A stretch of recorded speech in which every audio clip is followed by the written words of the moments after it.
Zero respect for Harry. His cowardice pushed to the climax when being nailed as spineless ginger man. Nick Ferrari branded Prince Harry's decision to not attend the Duke of Edinburgh's memorial service desperately unfortunate during a debate on Wednesday's instalment of This Morning. Prince Philip's memorial service was held at Westminster Abbey on Tuesday and was attended by Queen Elizabeth II as well as many other members of the royal family. One family member who failed to attend the service was the Duke of Edinburgh's grandson Prince Harry, whose absence has been heavily criticised. Broadcaster Nick hit out at Harry's decision to miss the memorial as royalty from all of Europe attended on This Morning.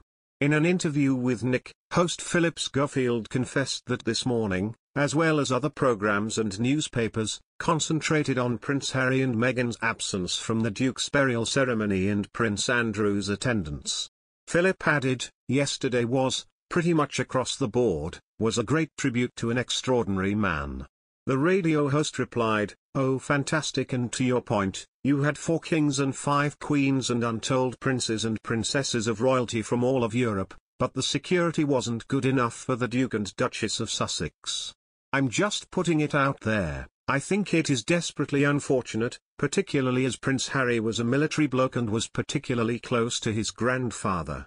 The LBC radio host continued, "This security issue, I am sorry, but it seems to be all right for most of the royal families of Europe. It's just such a great shame he didn't come over."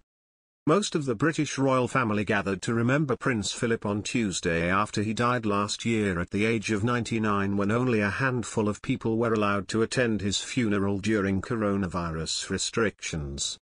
The Duke and Duchess of Cambridge, as well as their children Prince George and Princess Charlotte, attended the memorial ceremony. However, their youngest son Prince Louis did not.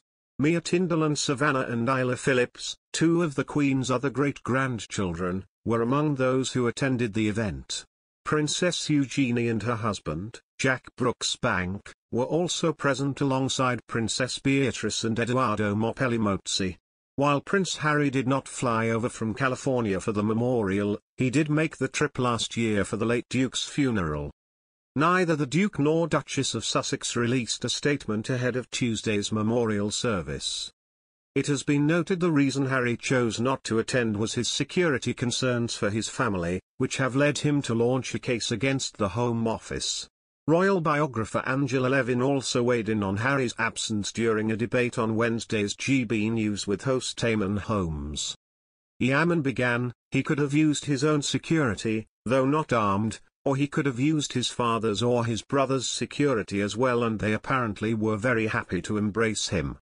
Angela replied, "He knows very well he can't have all the details of MI5 and MI6 anymore because he's stepped back from being a working royal, but this is what he wants and this is why he is taking the Home Office to court."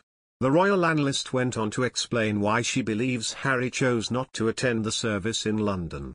"I believe there is another reason, and that is that he does not want to come here without a Netflix gang of photographers and people because he needs to do another documentary," she alleged. Angela continued, "They have lots of money and they haven't really done anything. Meghan Markle is doing something in the summer, but he's got to do something." Legendary royal photographer Arthur Edwards, who has been photographing the royal family for The Sun since 1977, said how Harry had lost out. Arthur said, "Royals young and old came from far and wide to Westminster Abbey yesterday to pay tribute to Prince Philip, except one. Prince Harry's excuse for avoiding the memorial service for his own grandfather because of security fears is, quite frankly, lame. Harry couldn't be bothered to take a few days off from Netflix, or feeding his chickens in the US, to honor the grandfather who always supported him. Whether walking with the 12-year-old prince behind his mother's coffin, or giving support while Harry was on active service in Afghanistan, Philip was always there for him. Sadly, he chose to stay away in his big house. You lost out, Harry, on a great occasion when the who's who of Europe and beyond turned up to do honor to the man who for many years loyally served the Queen. As far as I'm concerned, after yesterday's no-show Harry has burnt his boats. Today's no-show